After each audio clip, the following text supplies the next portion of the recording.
This month, new rules quietly went live in the United States. No headlines, no warnings. But they are already changing how much people earn, how they pay rent, and how easily they can access their own money.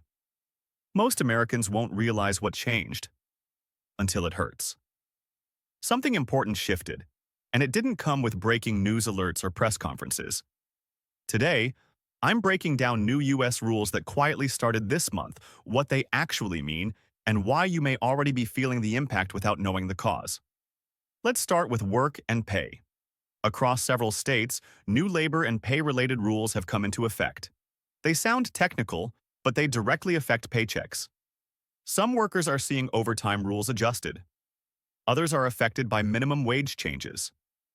And in certain industries, companies now have more flexibility in how they schedule hours.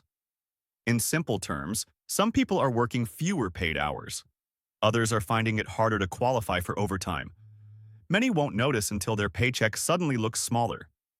This is why people feel like they're working the same, or even more, but taking home less money.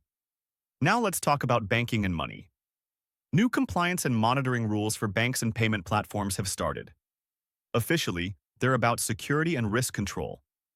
In reality, people are seeing more account reviews, slower transfers, and increased scrutiny on deposits and withdrawals. Some Americans are already noticing delays when moving money, especially through digital payment apps. Nothing looks broken, but everything feels slower and tighter. This is how systems change today. Quietly. Now here's something most people aren't talking about. Housing and rent. New local housing regulations and enforcement rules have begun in multiple cities.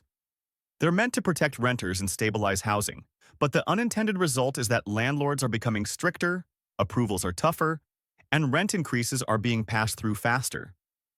That's why some people are shocked when their lease renewal jumps, even though they keep hearing that home prices are falling. Falling home prices don't help if rent rules tighten at the same time. Now this next part affects almost everyone. Behind the scenes, pricing structures are changing for utilities, insurance, and subscription services. Companies aren't raising prices loudly anymore. Instead, they add fees, reduce coverage, and quietly change terms. So you don't feel one big hit. You feel many small ones. That's why people say everything feels more expensive, even when inflation numbers say otherwise. You're not imagining it. None of these changes look scary on their own. And that's intentional. Big changes today don't arrive with alarms. They arrive quietly, piece by piece, until people suddenly wake up and wonder how life became harder so fast. If you've been feeling financial pressure lately, it's not just inflation. It's systems and rules shifting in the background. If this helped you understand what's really going on, hit like, subscribe for clear explanations, and comment if you've noticed anything change recently.